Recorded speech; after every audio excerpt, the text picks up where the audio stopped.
Hey, what's up, guys? Little man with a big opinion here.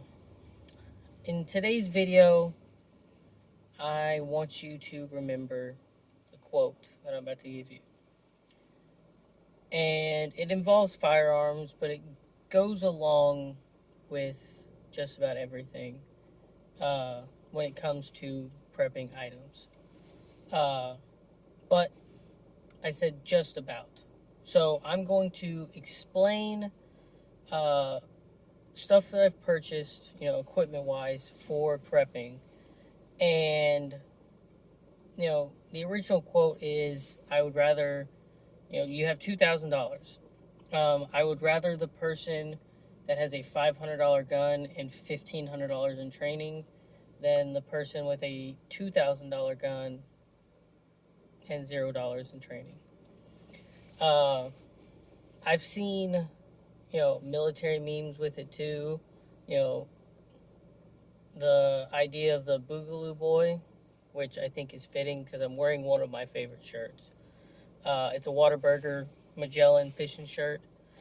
And, they say the Boogaloo Boy is the person that's, kitted out and they're wearing shorts, a fishing shirt, and like tennis shoes. Uh, and then I've seen other memes of the guy that's got all this gear, but he's fat.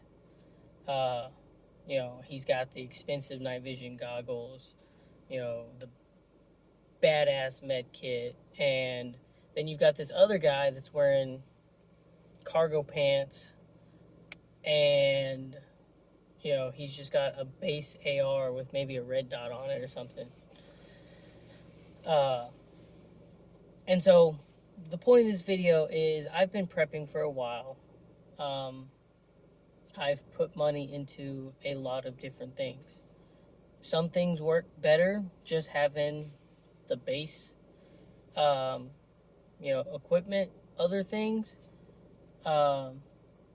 maybe if you've been prepping longer, maybe that entry level item you upgrade it to the better thing, or I also like the saying of, if it ain't broke, don't fix it. But let me know in the comment section down below, what are your thoughts on this? Because the argument can be made for and against certain things that I'm going to talk about.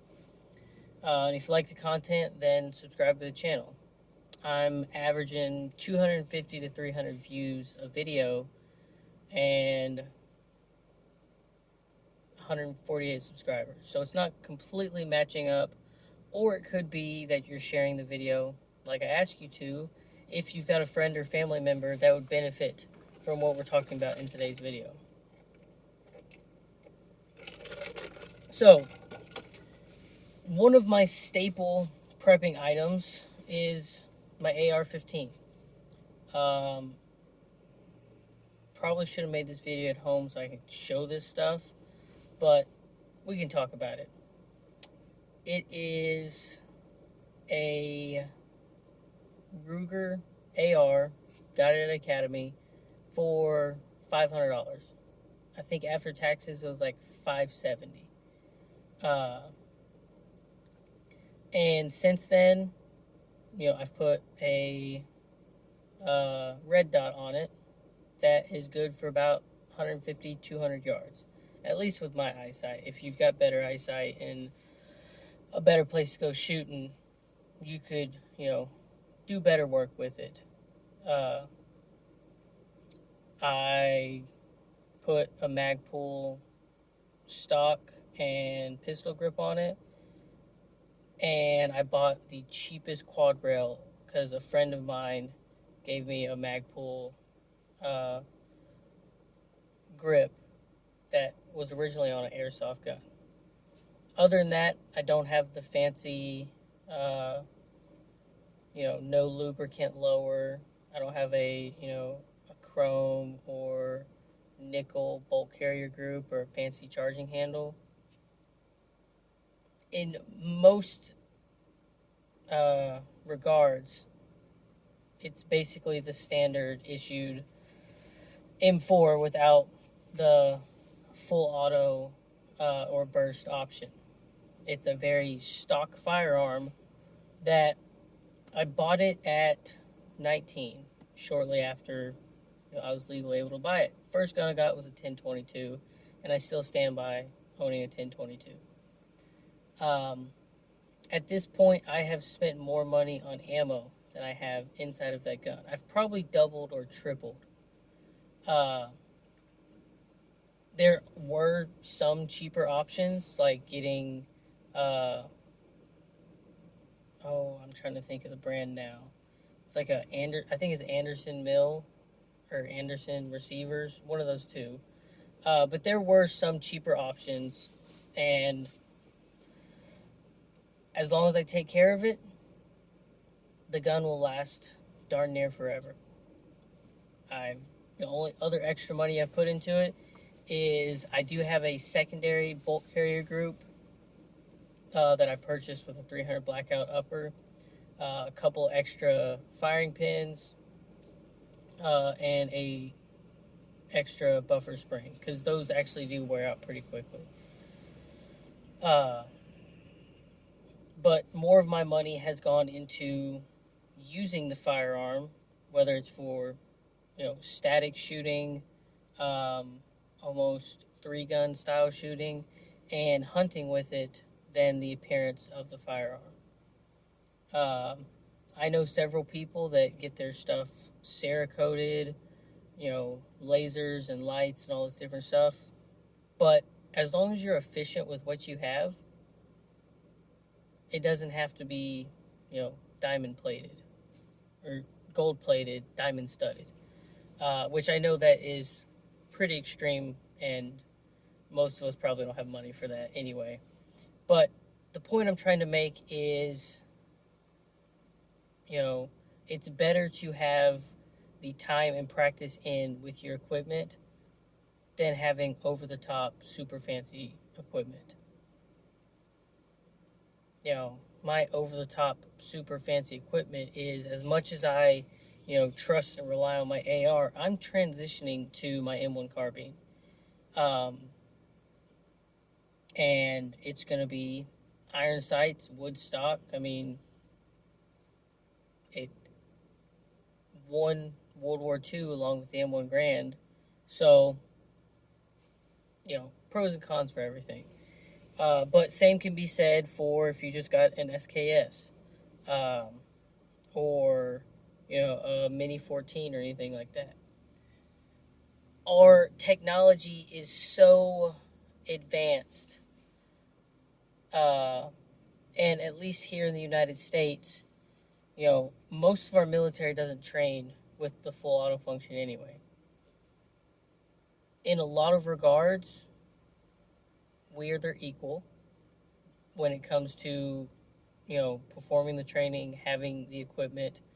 Obviously, they have cooler stuff that's expensive, like, tanks and stuff. Uh, but enough talking about the firearms. I've used the same hatchet that I purchased from Walmart to cut down most of the trees that I use out at my bushcraft camp, along with a bow saw that was my great grandfather's. I didn't get the one with the plastic handle. I got the one that was American hickory. It's kind of hard to mess up a hickory, axe or hatchet handle. Uh, I think it was a $20 hatchet. Um, I've sharpened it plenty of times. I've, redone the handle a few times. Not completely like making a new handle from scratch or buying a new handle, but just keeping it, smooth so I stay splinter free. Um, Solid hatchet, in my opinion. If this was a gear review, then I would say it was well worth the $20 that I spent on it. If it was 30, because I don't remember the exact price, I know it's less than 35. So it's a fantastic tool. and you don't need a fancy hatchet. That's one of those things of, if you've heard the saying, you don't need to recreate the wheel. It's not that hard to just make a hatchet. Uh, if someone is making a crappy hatchet, which I haven't really owned one, I don't like the plastic handles. But if it was crappy, then people wouldn't be buying it and it would go out of business. Uh, Same thing with my water purification. Um, I always said I wanted a Berkey. I know they're great systems. And maybe I should make a YouTube video on making your own homemade Berkey. Only thing you really should buy is their filters. You're spending a lot of money that you can save by just buying two, I think it's like a 5 quart stainless steel uh, pot. Punch a hole in it, you put a tap in the bottom, and then you punch some holes in between the two, you know, double sided, 3M tape, and you run your filters through that. Or I wouldn't use double sided 3M tape. I'd probably also punch more holes and just use nuts and bolts for it. Uh, but same thing with, you know, I think this goes with almost everything that you consume. Um, as long as, you're running shoes that you train in a lot of ways you are buying the symbol on the shoes, but just buying something that is quality made and you're not, buying it for appearances or looks, you're buying it for its function, then you're going to save money in that regard. I wear, which I don't even know what brand they are, or I know what brand they are, but I don't know what like model.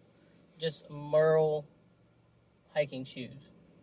This is what I wear most of the time at the farm. This is what I train with my rucks in and everything. And I'm partially buying a name because they're quality, but I'm buying it for its functionality.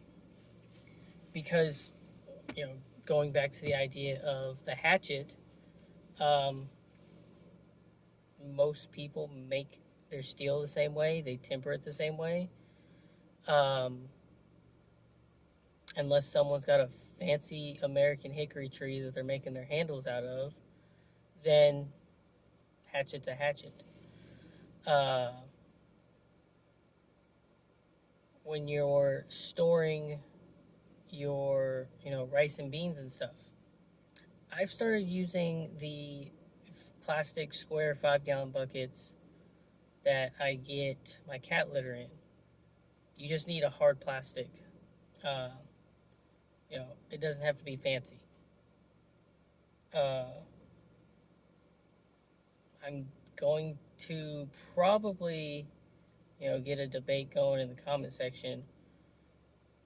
But the myth with steel case ammo, that it's worse for your firearm, is only true if you do not take care of your firearm. Steel case expands more. That is true. You're only supposed to shoot it through once because it develops cracks that brass is more malleable, and you're allowed to shoot it, or you can shoot it, 4 to 7 times through before it becomes a safety issue. But when it comes to shooting steel case, it can be a dirtier ammo, so you just clean your gun more often. Performance wise, and I don't remember whose videos I watched, but he either bought 5 or 10 of the exact same AR, and then he ran 1,000 rounds virtually nonstop through each of these guns from like 7 or 8 different ammo types. A couple of them were steel case, a lot of it was brass, and there were no misfires. In a controlled experiment like that, you know, I think that's fantastic. And in his conclusion, he did say, this gun is dirtier. But he had no misfires across the 8 firearms. Uh, so I can understand spending the extra money for brass if you're reloading. Maybe you're the type of person that you don't have reloading, but you shoot enough that you just recycle your casings. You take it to a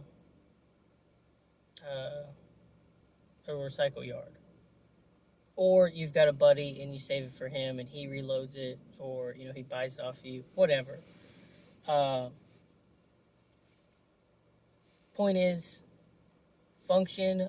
I'd rather you have more time in something that you know very well. Another saying I could throw out there is, I know it like the back of my hand. Uh,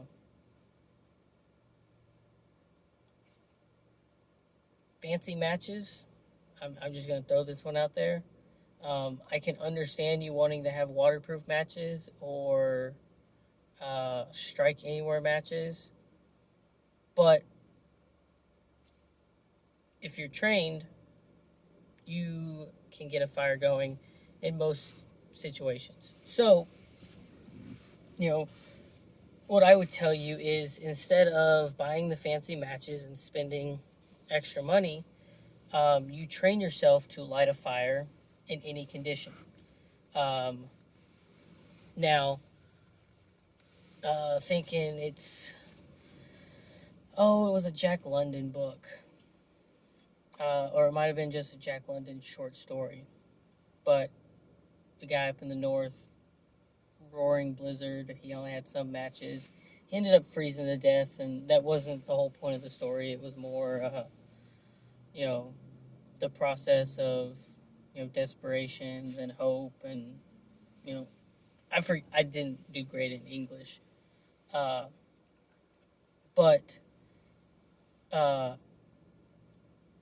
I think you would be a better prepper if you could handle your situations with the gear that you have, instead of having to spend more money to get fancier gear to handle that situation differently. Which you can also look at that in two different ways of, I need different gear based on my location and based on my concerns. So there's pros and cons to all of it. But, like I briefly mentioned, I was talking about my hatchet and I mentioned the bow saw. Um, I have 2 bow saws that I use. One, went to Lowe's, got a bow saw. I think it's a Fiskars, which has been around forever. But I didn't pay for a name. Uh, People have done reviews on so many different tools. Me and my wife are buying Cobalt tools. They're not bottom of the barrel tools, but they're not, Milwaukee or uh, DeWalt or stuff in that higher tier.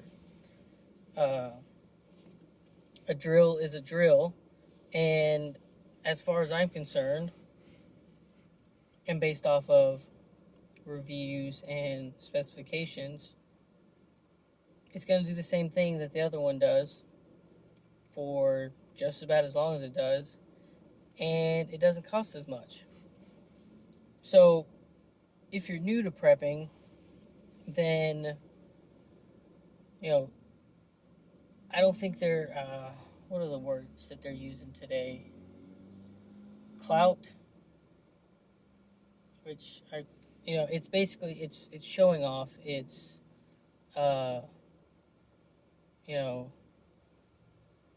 in high school, you're getting your first cars, and you got the people that get the 70s truck that they spend all summer fixing up. But then you have the people that have, you know, parents' money and they get a Mustang. As far as I'm concerned, the vehicle gets you from point A to point B. In the prepping world, if you want to do off-roading type stuff, then you get something that meets your criteria, and that's it. You know, I myself, I drive a 2016 Nissan Versa, um, little four-door car that I've taken everywhere. It gets me from point A to point B, just like a Jeep does, just like whatever this Chevy over here is. It's not a Mercedes Benz. It gets good gas mileage and it's reliable. That's all that matters. The next vehicle I plan on getting is a Toyota Camry because it gets even better gas mileage. But the fancy bells and whistles do not matter.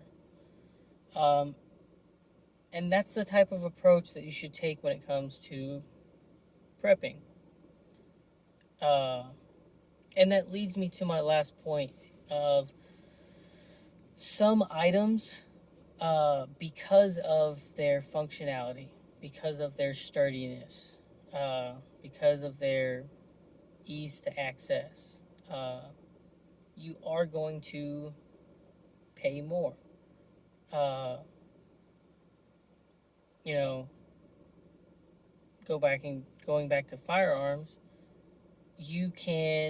I can see the argument made between a Beretta, a Colt, a 1911, SIG, all of these firearms. And, this one is a double stack. It holds this many rounds. This one's got a longer barrel, so it's better for this. The point I'm trying to make is it's not a high point. And I'm not dissing High Point in that regard. What I'm saying is it's a bulky firearm that it meets the function requirements of a pistol. Stress test wise, it does not meet the same standards as what I just mentioned. And so, the counter argument for everything that I've just said is in some instances, because of these things, functionality, the reliability, the trust in their name, you're going to pay more. And it's just a fact of life. But as a prepper, as just a general, regular everyday American, whether it's a hobby, a lifestyle, or, something that you budget for, like everything else. You budget for your 401k, you budget for bills and buying a house and putting kids through college and stuff like that. Don't spend the extra money to have the fancy stuff. Get what you need to meet your requirements. And then the benefit of not buying the super fancy, the super top of the line, is the time and money and, training, practice, whatever you will call it, that you put into your item. Because like I said in the beginning, I would rather the person with an SKS that has put half their, weekends out of their year into training with that firearm than the person that's got the $5,000 Cerakoted ACOG sight, 2-pound trigger pull, this thing's never gonna rust, whatever firearm that takes it out to shoot at Thanksgiving. It's his barbecue show-off rifle more than a tool. So, with what I've said, let me know in the comment section down below how you feel about this. Uh, Tell me your story of, your old reliable. Uh, if it ain't broke, don't fix it.